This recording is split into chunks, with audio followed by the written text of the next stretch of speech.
I guess I'll start out with Jamie Morgan. Kevin, can you pull his slide?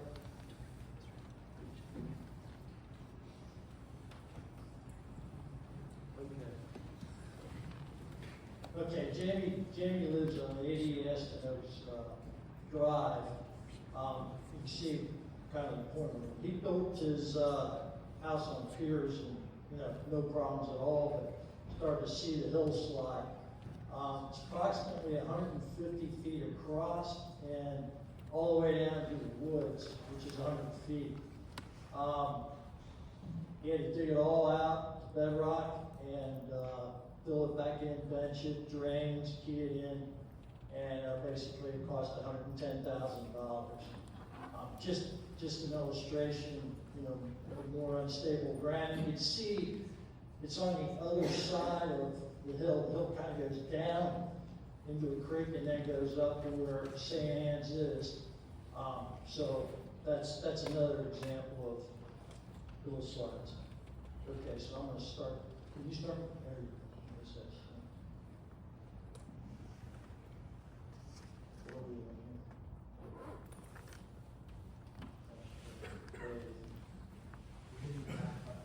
Oh, okay. Okay. This is Scott's Spitznagel. He lives, what is it? 183. He used to live at 183 St. Anne's. You can see the damage on the backside of his property. He's in Chicago tonight, or he'd definitely be here to talk about it. Basically, just slid down the hill. See the geotech work and so forth. Again, same story. $32,000 is pretty cheap, but the guy that did the geotech work, he was part of the original construction of the house, and so he did it pretty cheap because he just didn't want to deal with the lawsuit. So they kind of got together and worked the deal out, and I think everybody's fine. It's been sold two times, I think, and Fred owns it now. You don't see anything wrong with your brother. No? Okay, so what do we got? These are some of the known expenses. You can see on down. The two unnamed, they didn't officially tell me what that they were going to talk about their damages, but when he came up and said it was $100,000, that doesn't include the other individuals. So I put down 70 for both of them, but obviously it's a lot more than that. Doug, you're up there. You told us a couple of times that you had a pier for your house. It's on the opposite side, $100,000. Jamie's got 110. Our expert witness is working with 4 lots in Eagles Cliff. He estimated $100,000 to $150,000 per lot. I put $100,000. That's $400,000. I know of a Turnberry problem, and then of course in Edinburgh, they got a couple of quotes, and basically a landscaper came up, dug it all out, put some rock in for $30,000. Questionable as to whether that's gonna last. Hopefully it will. So it's over $1 million that I know of. A lot of expense, and of course that's higher because I underestimated the 2 unnamed. Here's the Best of the West brochure that John gave me when I bought my lot in the year 2000. And I guess I looked like a hobo or something, but he started getting on me about building a good house for this executive area. It's for an executive street and whatnot, Best of the West. And he said, look, don't buy the lot if you won't build a nice house, or I won't approve it. You'll be stuck. So I said, okay, great, I understand, but what's going on up top? I see all this up there. And he said, don't worry about it, you'll never see it. You see, to the right there's Stonehaven, He had me look up at Stonehaven and say, do you see those condos there? I said, yeah, I can see the top of the roof of one of them, but not really. He said, that's what's going to happen on top of the hill. There'll be trees there, you won't see them. Talking about cutting corners, we talked about two walls. I know one of them's going to be taken down, but just bad job. I mean, fire department came out and said, this wall could fall on the street. How am I going to get my trucks up there? But he is going to take the wall down on the left, so I don't think the fire department's going to have a problem with that. With the golf course, this is a statement from the owner and operator of the golf course. The history behind it is that John built 18 holes. He had trouble building 18 holes. He got some help from a plumber in the area. And operated a golf course for a period of time. There was no clubhouse, but kind of a trailer, which was fine. But golf course went bankrupt. So thank God the Drew Mackey family came in and bought it from Northside Bank. Over the years, Drew's family operated that golf course. He knows what he's doing. Everybody knows he's a hard worker. He just is not going to come up here and talk. He's not everybody knows that. He just is not going to be a public speaker. I'm not a great one myself. But two things he wanted me to bring up. One, the sprinkler system was a joke. He has a guy by the name of Steve working on it virtually all the time. You can see Matt there digging holes and working things out. I call him a Dr. Sprinkler because that's what he does, because the sprinkler system is terrible. The other issue that he gets really torqued off about is topsoil. John took the topsoil and left 1 inch and sold the balance of it to Evans Landscaping. So Drew says, I got to deal in the summertime with the heat that either burns out the grass or I overwater it and the roots rot. And it's because the topsoil has only got 1 inch. I wish John was here to refute this, because I don't really enjoy attacking somebody's integrity. But when this discussion occurred, Drew said, well, let's call Evans Landscaping right now. They'll tell you. And Drew's a pretty honest guy, and like I said, it's a problem. This is a letter from the Homeowners Association.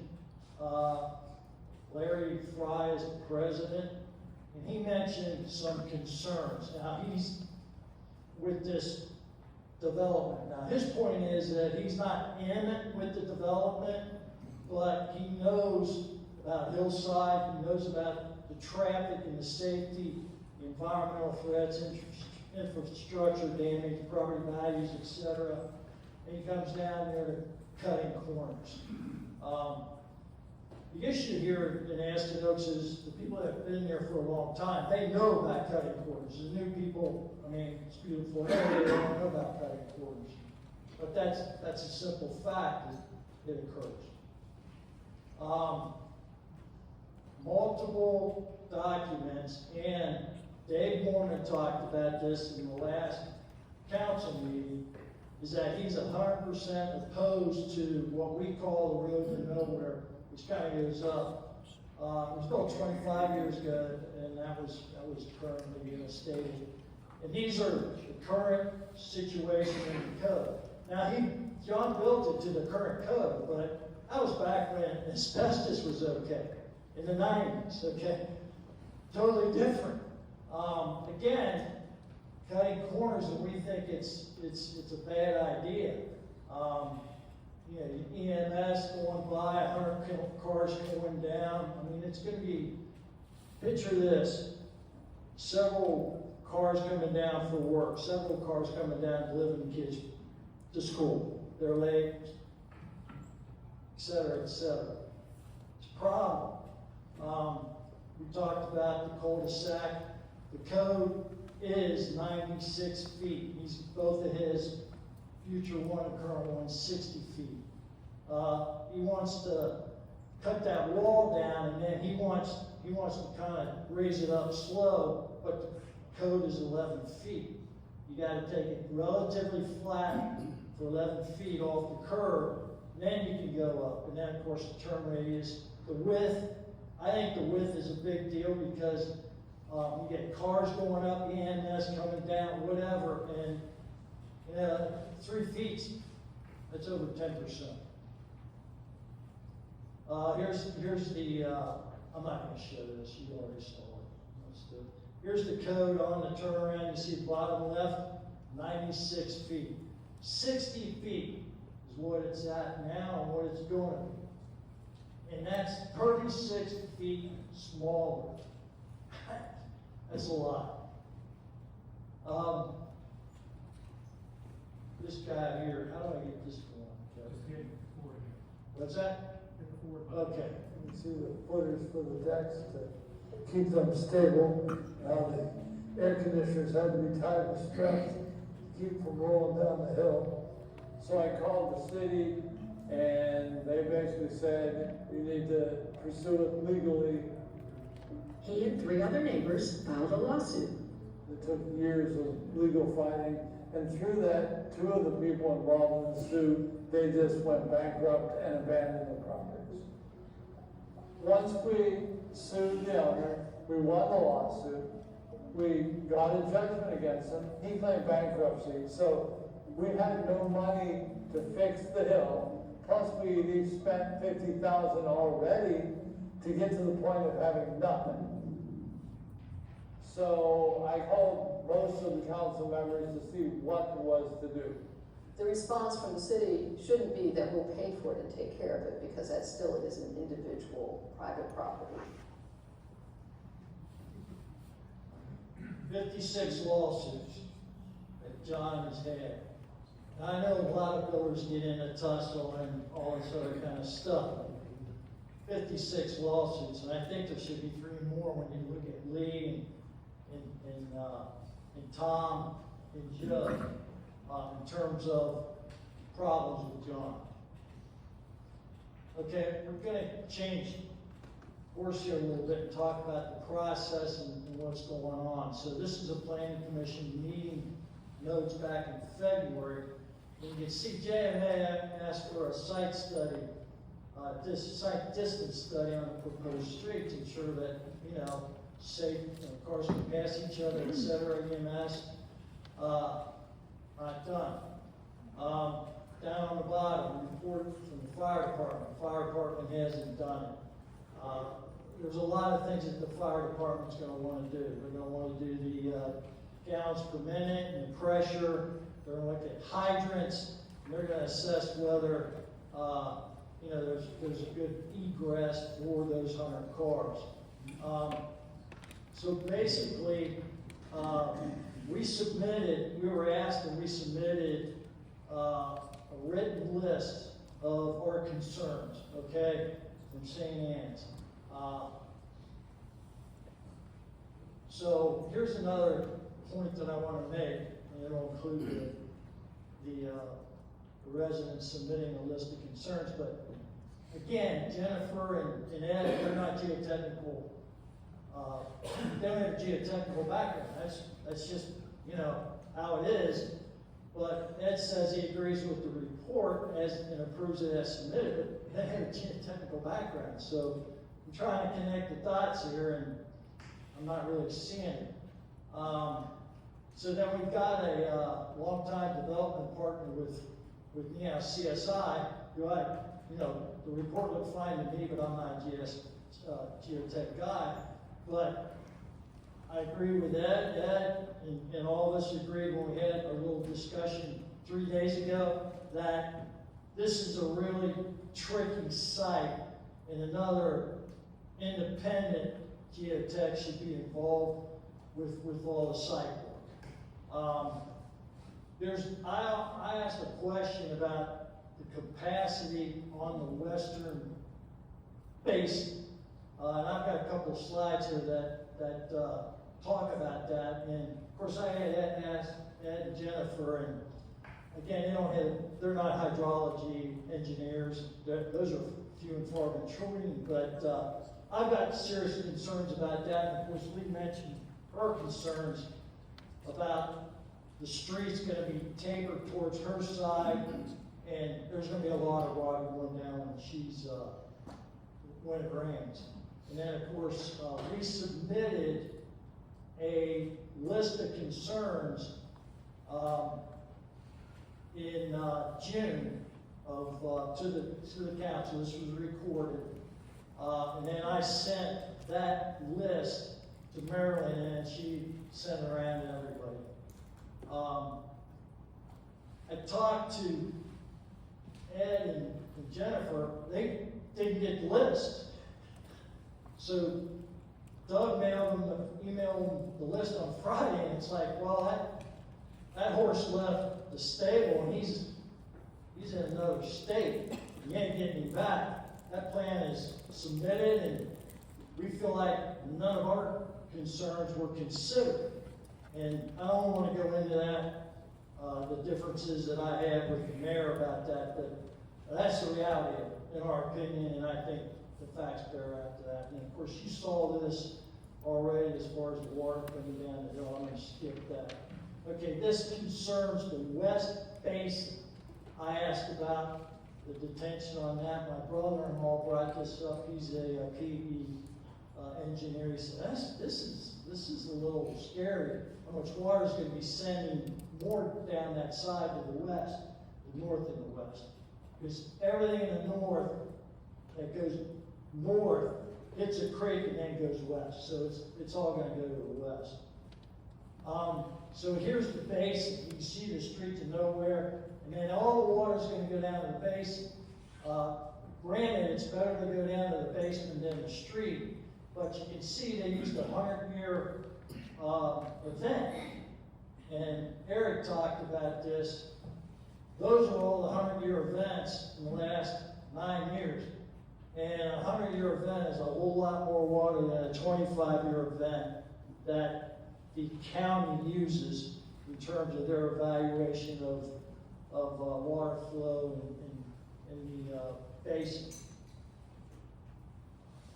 Okay, here's another picture you saw on Google Map. This is all the trees, about 14 acres of trees right there. This is about 1.25 acres of trees left. And that's the buildings put on. Earthworks. That was a big part of the concerns we had when we related it to the council in June, that the earthworks ordinance was put in as a result of Fisher trying to develop. And Doug, you signed it in 2012, the addendum to the earthwork ordinance. And it says, and you can read, limit earthwork disturbing operations, retain and utilize as much vegetation as possible, preserve existing trees, protect around the perimeter of construction to prevent root or trunk branch damage, etc. The smallest practical area of land shall be exposed to be used at any one time, consistent with the code for construction operation. That's clearly not the case here. I can't get my head around it. Why are we taking out so many trees? Could it be that he doesn't want to take the excavated dirt on top of the hill, just push it down and take the trees out? Could it be that he wants a better view for his customers? I don't know, but nobody's been able to explain that to me. Here are the two plans that have been talked about in the past. You see December 18th, 23, 240 feet, 280 feet, trees there. Current plan, 60 feet from the road, 180 feet from the road. No trees except He's gonna put in 8 trees that have a 2.5-inch diameter trunk. It's a joke. I really appreciate it. Yeah. They'll probably all die because he's gonna maintain them. Okay, this is part of, what we submitted to, council. It basically says, follow the plans.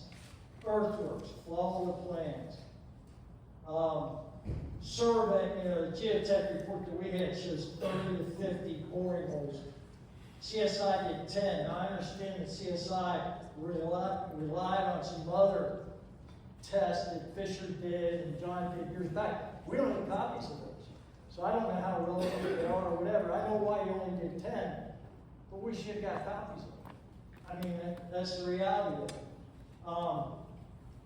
We talked about slope stability, hydraulic study, that's part of the other things that we talked about. We talked about the variances, the traffic study, retaining walls, bonds to protect the village and residents in the event of future landslide and damages. You can't get insurance on that. Don't take out the trees. Clearly, that's earthworks. And then, number 9, village engineer will communicate with Sands representatives on an ongoing basis. We got to talk to them last Friday, 3 days ago, and that's it, after multiple requests. I don't get it. Okay, this speaks to the plan CSI has submitted. This is the property. You can. My brother-in-law did this again with the topographical map. You see the blue in the center is a 15 to 25 foot cut. So he's got to take part of the hill off. On the right side there, east side of the street, he's going to fill it up with 6 to 16 feet. Okay. Now to do that, you got to take it down to bedrock. Okay. All the way down to bedrock. So he's going to take, you see the top area there, the 11.8, that's a borehole. That's when he got refusal for rock. And then on the bottom is 13.4. So that's what he's got to take out. And then he's going to fill in either 6 to 16 feet. Okay? You're talking about between 26 feet and 44 feet that you're going to have to build up with lifts that are 8 inches, right? 8-inch lifts, okay? That could be between 44 and 66 lifts in this area, okay? 8-inch lift that you have to compact. You got to check moisture. You got to check to see if there's bad dirt and take it out. That 18.4 boring location shows a 39%, I gotta get this right, high plasticity fat clay, okay? 39%. They say when it's 39%, we typically do not recommend it to be used. Yeah, above 30 is a problem, but 39, you gotta get rid of it. That's right by the street. So the village is gonna dedicate the street when there's clearly plasticity issues around there, bad dirt. And it's gonna be done on site. Somebody's gonna say, oh, wow, that's dirt. That's bad dirt, that's good dirt. I'm sure they're a lot better than that, but it's a subjective process is my point, okay? You see the fill. I don't understand why he's taking his trees down and then putting fill there, which he has to go to bedrock and then bring the dirt back. Does that make sense? I mean, you take the existing trees out, take the dirt out, go to bedrock, put the dirt back, and then add fill to the dirt. Why are you doing that? I don't understand. Okay, here's a rendering of kind of what's going on. Kind of break the talk up with a little cartoon here. So that's the dump truck putting the dirt down. It gets faster, don't get too bored up. They got the bulldozer going, and got the roller going, okay? Just to give you an idea on doing this 66 times, 8 inches at a time, where you're looking at compaction, you're looking at plasticity, moisture, and you gotta inspect it. I mean, it's a hot wire. I mean, it's all about details, but a whole lot of details. And yes, in a perfect world it works, but it just strikes to me, common sense wise, that it's a problem. We'll speed this up and then I'll get on with it. You see the roller? Now this is every 8 inches. And it's going across a huge space. Everything below the built houses is going to be done. I mean, acres, acres. Okay, you good? Thanks. Okay, so here's some discussion from Civil Solutions, and the second bullet point says a retaining wall may be necessary east to west behind the proposed structures. You saw Eric talk about that. That cuts the head of the snake off, if it's done right. If it's done right, it can't be leaning over like the one that exists now.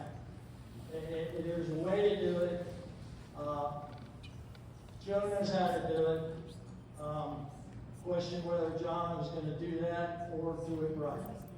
Here it calls for 30 to 50 test borings. Again, we talked about that with CSI.